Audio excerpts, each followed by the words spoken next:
Rev up your engines!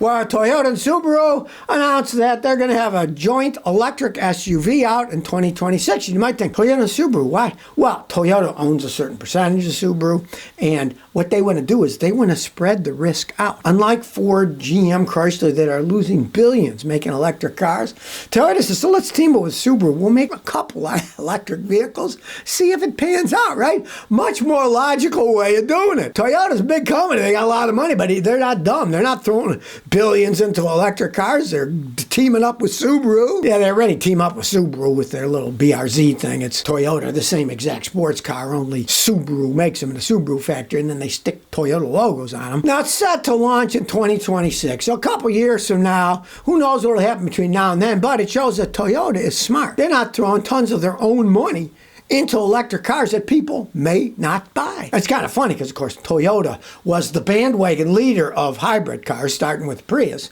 Now everybody else is copying them, trying to sell hybrids because they're selling like hotcakes. And I suppose eventually the moronic politicians will jump on the bandwagon and they'll change the law so that, they don't have to have fully electric cars. They can be hybrid cars.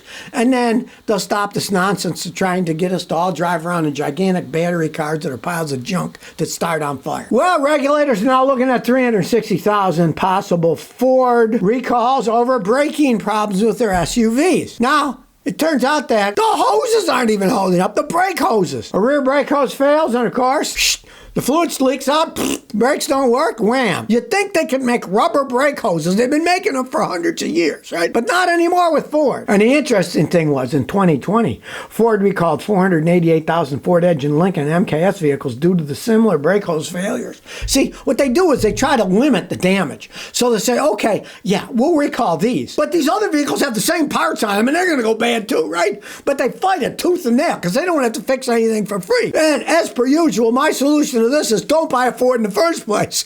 Then you won't have this problem. The brake hose breaks, you get in a wreck, get killed or something, whatever. Don't buy it. If they're going to make garbage, don't buy it. It's that simple. It's like anything else. If you don't like something, don't buy it. And if enough people don't buy it, they'll either improve it or the company will go out of business. You don't have to worry about buying junk because they won't make it anymore. Berg Debate says, should I pay $6,000 for a 2003 Honda Element with 160,000 miles? I'm trying to replace my '09 Nissan Sentra with 225 miles because the CVT transmission time bomb is ready to go. Now, I put less than 6,000 miles last year as I work from home. It's a second car. Should I find a newer one or is that okay? All right, well, it depends what shape it's in. Now, it's 22-year-old Honda Element, but the Hondas makes excellent vehicles, especially back then.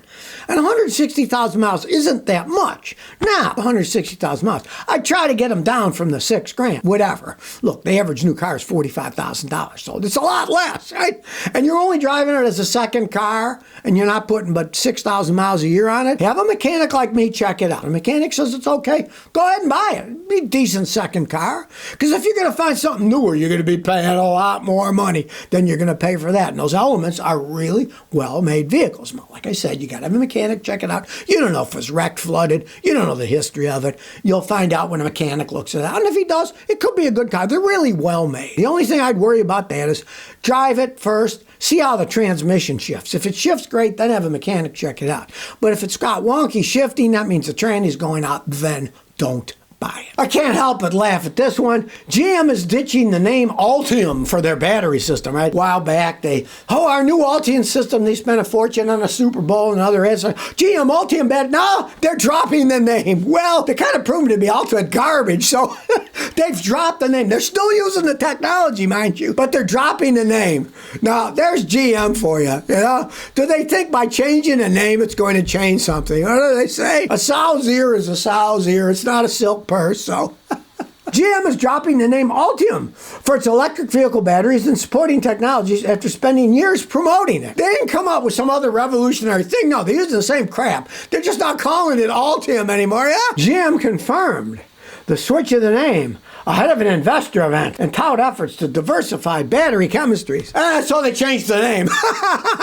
They're using the same stuff, but they're not using the name Ultium. I mean, they didn't ditch the engineering and the chemistry. They didn't throw that away. They just changed the name. That's just Hey, you can call something whatever you want, but it's still what it was before you changed its name. Realize that. Names don't magically transform things. It's still the same crap. It's just going to have a different name. They didn't give what the new name was going to be either.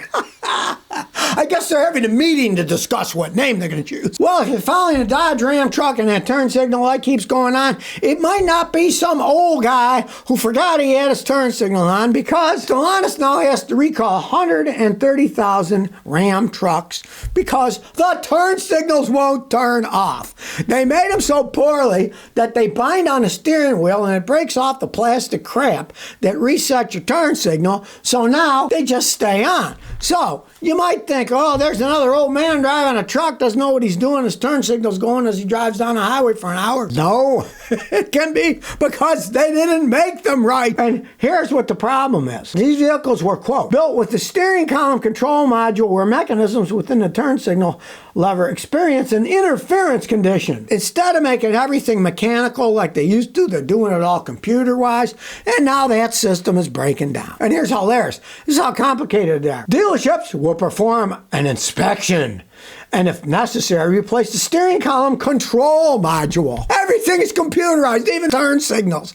They've gone too far. Yes, they've gone too far. And these are vehicles that aren't that old. What's going to happen when they really get old? All the modules will start going bananas. This is why I had no interest in buying a late model car. They got all this computer crap. When it starts breaking down, shoo, they all talk to each other. So finding where the cause is from when I fix them is often a pain in the behind, because it could be something in the back, but it's affecting something in the front because it's all connected together with the CAN bus lines, the computer control lines, where all these modules talk to each other. Too much talking. Let's go back to some mechanical stuff, like a plain old turn signal stock. And then when you turn it, the metal part hits the plastic click and turns it off. Real easy to do, but no, it's all electronic these days. Well, watch out, men of America, because women are replacing us with robots. Women are now turning to driverless taxis over rideshare services. They don't like the idea there's a man there, what's he going to do? He might not be woke and politically correct, the driver, right? So more women are turning to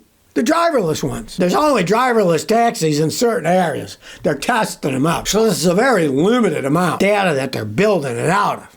But, I mean, it's logical. Trust the robot more than a man. They think the robot's going to do anything. Let's see what happens when a robot runs into something, they get injured, and then they'll change their minds and they'll sue the robot company. Kind of interesting, man. Watch out. We will be replaced by robots. And watch out, if old Elon's robots that he's planning on selling to the world get to be more humanoid, we might actually be replaced by robots. Oh, I like my robot husband. He's phenomenal. He does everything I tell him. He doesn't complain.